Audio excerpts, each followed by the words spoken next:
Boa noite, quinta-feira, 22 de setembro. Hoje a gente vai tentar entender por que as escolas de Bauru atingem as metas do IDEB só nas séries iniciais do ensino fundamental.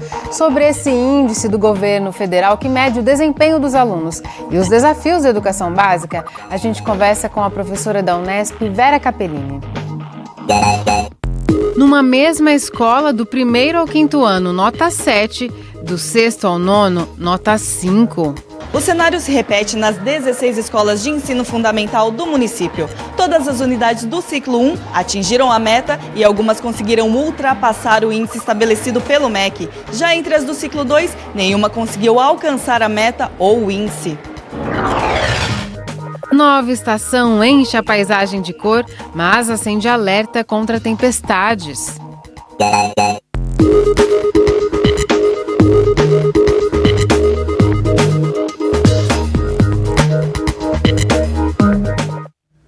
Hoje, exatamente às 11h21, começou a primavera. Como é uma estação de transição entre o verão e o inverno, a gente pode esperar grandes variações de temperaturas e aquelas tempestades no fim dos dias mais quentes. Além, é claro, do colorido típico dessa época do ano. É só dar uma passadinha no Jardim Botânico de Bauru para perceber. A nova estação chegou para deixar tudo mais bonito. Conhecida como Estação das Flores, a primavera possui características que vão além do colorido das pétalas. É nessa época que a vegetação também começa a ganhar mais vida. Tudo isso graças a um conjunto de fatores que marca a transição dos dias frios para as semanas mais quentes e chuvosas. Na primavera, exatamente à noite o dia tem o mesmo número de horas. E a partir desse dia para frente até o verão, vai aumentando gradativamente o número de horas de luz do dia. E esse número de horas de luz por dia, que a gente chama de fotoperíodo, é que vai associados a outros elementos, né, tipo como temperatura, a presença de chuva ou não, que vão começar a estimular as plantas a darem flor. Portanto, essa é a época certa para quem quer deixar o jardim de casa mais bonito. Alguns tipos de orquídeas e bromélias florescem no início da primavera. Mas o Luiz explica que, por causa das mudanças climáticas, não é possível garantir que as espécies vão dar flores durante a estação. Como tem algumas alterações climáticas que a gente está vivenciando, isso pode atrasar ou acabar adiantando esse florescimento. Uma coisa que fica uma dica em relação a jardim, que setembro é um ótimo mês para iniciar, né, os plantios em novos jardins. Por outro lado, a primavera exige cuidado redobrado por parte da população. É que a estação é marcada por mudanças bruscas na temperatura em um mesmo dia e também pelas grandes pancadas de chuva nos fins de tarde. Características que influenciam diretamente nessa estação é maiores temperaturas e maior quantidade de umidade disponível na atmosfera. Essa combinação de fatores provoca a formação de nuvens específicas e características da estação. Eu estou falando de quê? Daquelas chuvas de final de tarde, que são as famosas chuvas convectivas, que elas são chuvas mais localizadas e de curta duração. No ano passado, por exemplo, o IPMET registrou em Bauru, entre setembro e novembro, o maior volume de chuva de todo o período de análise do Centro Meteorológico, feita desde 2001. Só no mês de novembro, as chuvas ficaram 74% acima da média e várias tempestades atingiram a cidade. Para evitar problemas com as fortes chuvas, o IPMET possui um sistema de alerta que envia mensagens para os órgãos de segurança pública do município. O IPMET trabalha basicamente com dois sistemas de alerta, né, para a população diretamente, que é através da página do Instituto, onde a gente atualiza conforme vai aparecendo eventos de tempestade, e também tem um alerta automático via Twitter, né, que é feito diretamente através dos softwares, sem a intervenção do meteorologista. Ainda assim, nós temos grupos de contatos com órgãos especializados, por exemplo, Defesa Civil, Prefeitura, através do WhatsApp. Aí é uma comunicação mais do meteorologista e do pessoal técnico, direto com as instituições. E se você quiser informações atualizadas sobre o tempo em Bauru, então é só acessar o site do IPMET, é ipmet.unesp.br. E pelo menos para amanhã não tem previsão de tempestade para Bauru, mas é por enquanto, porque no fim de semana deve ter pancadas de chuvas. Vamos ver então como fica o tempo nesta sexta-feira. Amanhã o sol deve predominar em todo o estado por causa da atuação de um sistema de alta pressão. Os termômetros continuam a subir gradualmente. Em Bauru, a sexta-feira vai ser de tempo aberto. Agora a umidade do ar é de 38%. A velocidade dos ventos é baixa, de 2 km por hora. Hoje os termômetros variaram entre 13 e 27 graus. Para amanhã a mínima prevista é de 14 e a máxima é de 31 graus.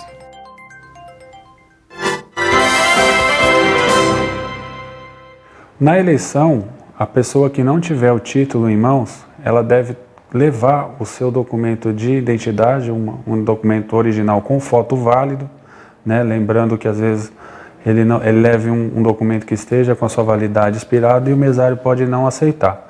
Então, para o dia da eleição, a pessoa obrigatoriamente ela precisa levar um documento de identificação com foto. E caso ela tenha o título, leve o título para ficar mais fácil na hora de procurar a sua sessão. A Secretaria Municipal de Saúde confirmou hoje um novo caso de leishmaniose em Bauru. É uma criança de apenas 9 meses que mora no Jardim Terra Branca. Ela teve os primeiros sintomas no dia 10 de agosto e foi tratada no Hospital Estadual. Agora a cidade soma 5 casos da doença neste ano, sem mortes. Depois do intervalo, a gente fala sobre o desempenho das escolas da rede municipal em Bauru no IDEB, um índice nacional. Os números mostram que há uma piora nas notas dos alunos conforme eles avançam para as séries finais do ensino fundamental. É daqui a pouco, voltamos já já. Voltamos com uma dica para os produtores rurais de Bauru e região. No próximo dia 30 de setembro tem mais uma edição do projeto de extensão Capacitação em Fruticultura. É desenvolvido pela Unesp em parceria com a CAT, a Coordenadoria de Assistência Técnica Integral. Dessa vez, os participantes vão receber capacitação teórico-prática sobre a cultura da goiaba. Vão receber dicas para gerar renda com o cultivo da fruta. O curso oferece 40 vagas e as inscrições devem ser feitas diretamente na unidade da CAT em Bauru ou pelo telefone 3223 1444. O professor Aloysio Sampaio, da Faculdade de Ciências da Unesp, vai ser o instrutor da capacitação. Neste domingo, a loja Mundo Retrô promove a segunda edição do Passeio Ciclístico Solidário. As informações com a repórter Marisa Sei. O objetivo do evento é reunir ciclistas com bicicletas antigas e também modernas. Quem tem mais informações sobre o passeio é o André Fernandes, um dos organizadores. André, como é que vai funcionar esse passeio ciclístico? A gente vai reunir o pessoal aqui na frente da loja, entre 8h30 e 9h30. Né? O pessoal dá os últimos ajustes nas bicicletas e a gente sai daqui em sentido a Getúlio Vargas. A gente vai aproveitar toda aquela área fechada pela Endurbe. E durante o passeio vai ter um pessoal que vai fazer piquenique embaixo da árvore, é um evento bem familiar. Né? Não tem custo de participação, que a gente pede a doação de 1 kg de alimento não perecível, que vai ser direcionado à Casa da Sopa da Vila Dutra, né? Para os vários projetos que a Casa da Sopa promove. Para esse piquenique, o participante tem que levar alguma coisa? Isso. Aí, para o piquenique, cada um leva o seu consumo, né? Tanto de bebida como de comida. A gente vai está disponibilizando a área lá, uma estrutura pequena, então é recomendado que cada um traga o seu consumo. Né? E quem é que pode participar desse passeio? O passeio é aberto ao público em geral, não tem custo nenhum. É só chegar nesse horário, entre 8h30 e 9h30, e ficar junto com o pessoal. A gente vai ter o apoio da Endurbe, né, que vai estar direcionando o pessoal pelas ruas até a avenida, e depois a gente retorna com a escolta deles também. Obrigada pelas informações, André. Só lembrando que a concentração vai ser realizada aqui na loja Mundo Retrô, que fica na rua Júlio Maringoni, número 1228. Outras informações pelo telefone 3214-3583. Marisa Sei para o Unesp Notícias. O assunto agora é educação. O desempenho das escolas da rede municipal de ensino em Bauru no último IDEB revela uma tendência que preocupa. À medida que os alunos avançam nas séries do ensino fundamental, as notas caem. O IDEB é um indicador do Ministério da Educação que avalia a aprendizagem nas instituições de ensino do país todo. Esta escola municipal possui alunos dos 2 ciclos do ensino fundamental, do 1º ao 5º ano letivo e do 6º ao 9º ano. Entre 2013 e 2015, de acordo com dados do IDEB, o Índice de Desenvolvimento da Educação Básica, o ciclo 1 apresentou ótimos resultados. Todos os alunos foram aprovados para passar de série e alcançaram a nota 7,1, valor acima da meta para a escola, que é de 6,6 numa escala de 0 a 10. Para conseguir a nota esperada, a diretora da escola explica que deve existir um trabalho conjunto entre educadores, alunos e pais ou responsáveis. O ciclo 1, ele tem esse comprometimento, né, nas atividades, no estudo, e os pais, eles dão muito mais atenção a esses alunos quando eles estão ainda nessa fase, né? E assim, os professores trabalham com de diversas formas, com projetos, desenvolvendo leitura, desenvolvendo raciocínio lógico, análise, né, interpretação. E é um trabalho, assim, no Santa Maria que a gente tem convivido, é assim, de muito comprometimento mesmo por parte tanto dos profissionais, e a gente tem a parceria dos pais. Mas as boas notas ficam apenas entre os alunos mais novos. O desempenho do ciclo 2 caiu, recebendo a nota de 5,2, 0,7 abaixo da meta para o município. Segundo a diretora, um dos fatores para essa diferença entre os ciclos pode estar relacionado à mudança de interesses por causa da idade. A própria fase que eles estão de adolescência, muitas vezes eles não dão assim devida importância aos estudos. Então, se a gente tem a família junto, né, porque cada vez que a gente convoca ou convida os pais para vir à escola, se os pais realmente comparecessem, eu acho que o resultado seria melhor. É uma nota que não é só de uma prova, ela conta, é o somatório de evasão, é o somatório da repetência, da retenção, que a prefeitura retém os alunos e outros lugares não retém as crianças. A distorção idade-série, que também é um fator que pesa nessa nota. Então não é uma prova que vai dizer se ela é melhor ou não. O cenário se repete nas 16 escolas de ensino fundamental do município. Todas as unidades do ciclo 1 atingiram a meta e algumas conseguiram ultrapassar o índice estabelecido pelo MEC. Já entre as do ciclo 2, nenhuma conseguiu alcançar a meta ou o índice. Em Bauru, a média das escolas do ciclo 1 em 2015 foi de 5,9, ficando acima da meta para o município, que era de 5,7. Apesar disso, a rede municipal não alcançou a expectativa do MEC, que é de 6 para todo o país, tanto para as escolas públicas quanto para as privadas. Já a média do ciclo 2 ficou abaixo da meta do município, de 5,6, atingindo apenas 4,8 no IDEB. Bauru não consegue ter melhoras significativas desde 2011. O importante é comparar ela, com o seu crescimento, minha escola com a minha escola. Né? O quanto nós estamos crescendo, o quanto nós estamos avançando, esse é mais importante do que comparar uma realidade de uma escola em determinada local com uma totalmente diferente, fazendo a mesma prova e no Brasil inteiro, nessa imensidão de país que nós temos.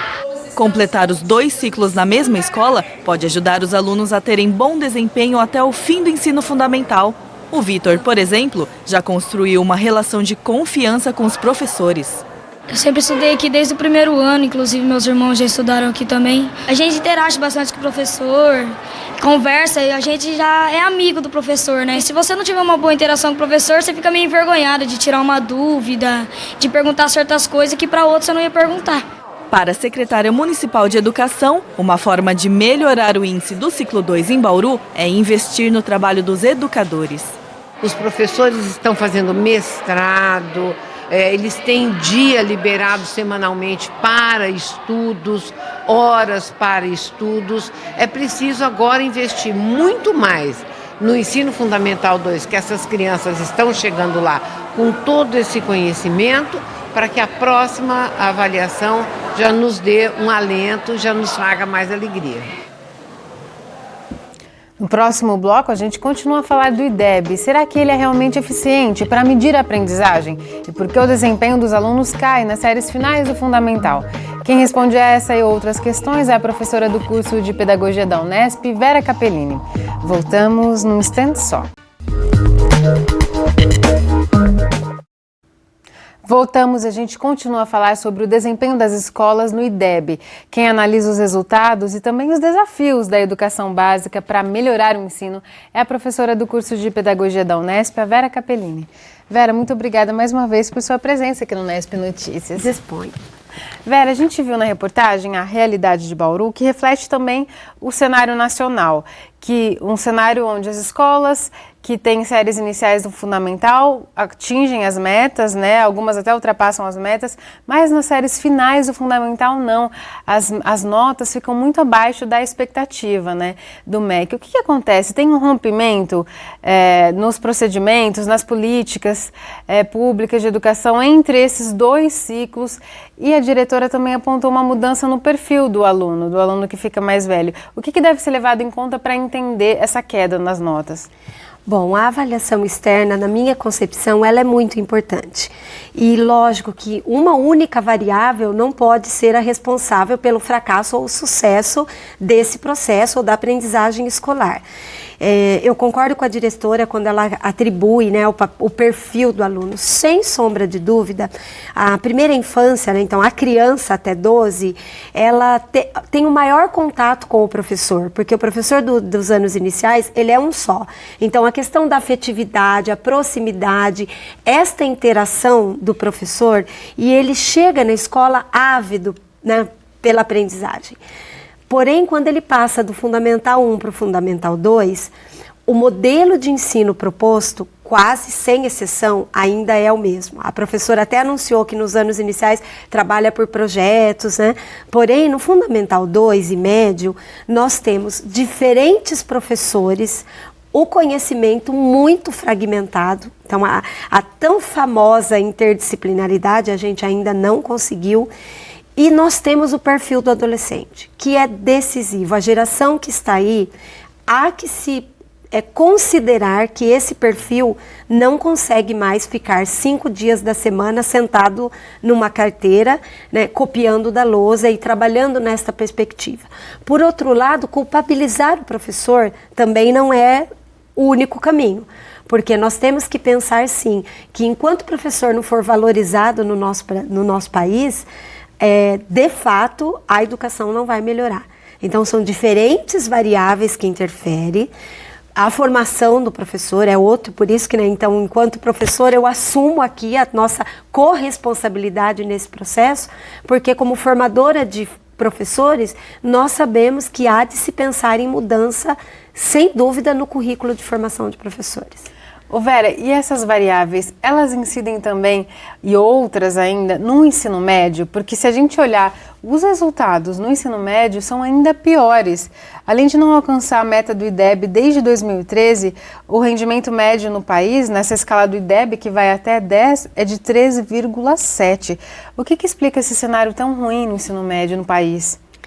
Então, por consequência já dos anos iniciais, então assim, se ele já chega com defasagem, né, nos anos finais, se no ensino, no ciclo 2, ele tem toda essa dificuldade, o ensino não trabalha com a perspectiva interdisciplinar, tem o fator perfil da adolescência, e isso vai refletir também, por consequência, no ensino médio.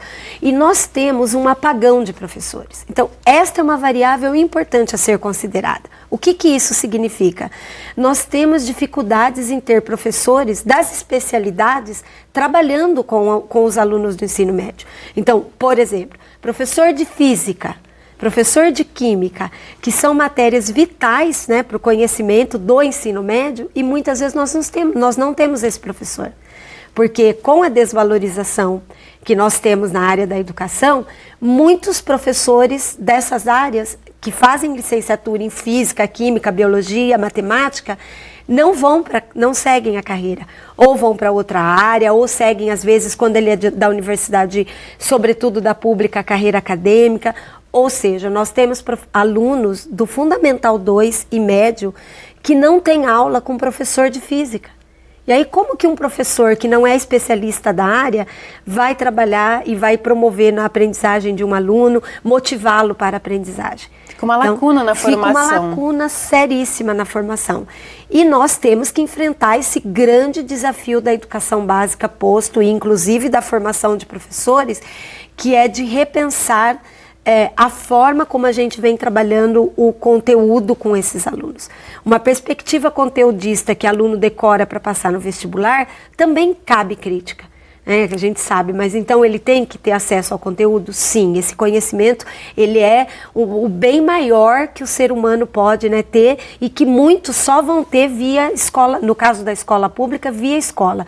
Porém, um conhecimento descontextualizado, que não faz sentido para a vida do aluno, é um fator que há de se pensar.